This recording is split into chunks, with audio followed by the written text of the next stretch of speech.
ఆంధ్రప్రదేశ్ ప్రజలందరికీ నా మనస్ఫూర్తి నమస్కారములు. ఒక బిడ్డకి మనసు బాగోనప్పుడు తల్లిదండ్రుల దగ్గరికి వెళ్తారు. అందుకే నాకు ఎమ్మటే దుర్గమ్మ తల్లి దగ్గరికి వచ్చి ఆవిడ ఆశీర్వాదం నా బాధలు చెప్పుకోవటానికి నేను ఇక్కడికి వచ్చాను.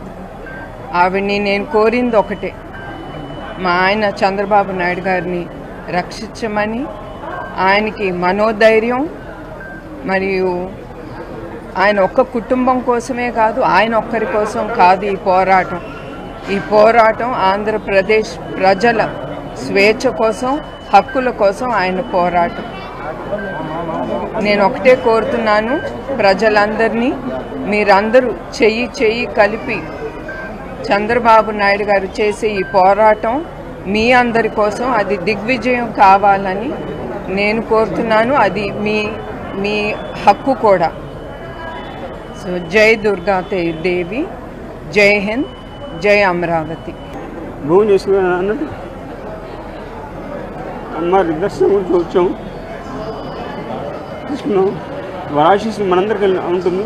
మీరందరూ ఆశీస్సులు కూడా మా కుటుంబం పైన ఉండాలని కోరుతున్నాం. మన ప్రజలకి ప్రజాస్వామ్యం కాబట్టి హక్కు ఉంది. నేడు ప్రజాస్వామ్యం కూని చేస్తున్నారు. మీరందరూ తెలుసు, ఇప్పుడున్న ప్రభుత్వం చేతిలో ప్రజాస్వామ్యాన్ని కూని చేస్తున్నారు. అదే ఎందుకంటే మన నారా చంద్రబాబు నాయుడు గారిని రాత్రి హఠాత్తుగా వచ్చి ఎప్పుడో 2021 సంవత్సరం ఉన్న కేసు తీసుకుని వచ్చి ఇప్పుడు అరెస్ట్ చేయటం చాలా అన్యాయం, దర్గా మోసం.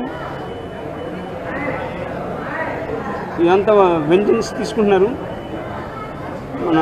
మన ఎస్పెషల్ మన నారా చంద్రబాబు నాయుడు గారిని ఆయన యావత్ తెలుగు రాష్ట్ర ప్రజలకు ఎంత కష్టపడుతున్నాం మేము తెలిసిన విషయమే.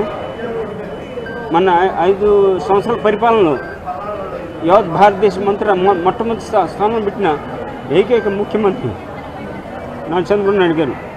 మన ఆంధ్రప్రదేశ్ రాష్ట్రాన్ని మొదటి స్థానం పెట్టాడు. మరి 4.5 సంవత్సరాలు చూస్తున్నాం. మనం పరిస్థితి ఎట్టయిపోయి మొదటి స్థానం ఉన్న వాళ్ళం ఇవరికి అడుకోవడానికి చెప్పుకోవడం లేకుండా చేశారు ఈ ప్రభుత్వం. హాయిగా విదేశాలు తిరుగుతున్నాడు ఆయన ముఖ్యమంత్రి. మన ఆంధ్ర రాష్ట్రాన్ని వదిలేసి మన దౌర్భాగ్యం అది. మళ్ళీ మన నారా చంద్రబాబు నాయుడు గారిని మన ముఖ్యమంత్రి చేయడం మన ధర్మం, మన వంతు. దాన్ని కష్టపడదాం. మళ్ళీ మన ఆంధ్ర రాష్ట్రాన్ని మొదటి స్థానానికి తీసుకెళ్ళి అభివృద్ధి చేద్దాం. మీ అందరినీ విజ్ఞప్తి చేస్తున్నా, మన ఆంధ్ర రాష్ట్ర ప్రజలందరినీ. అంతేనండి. నమస్కారం.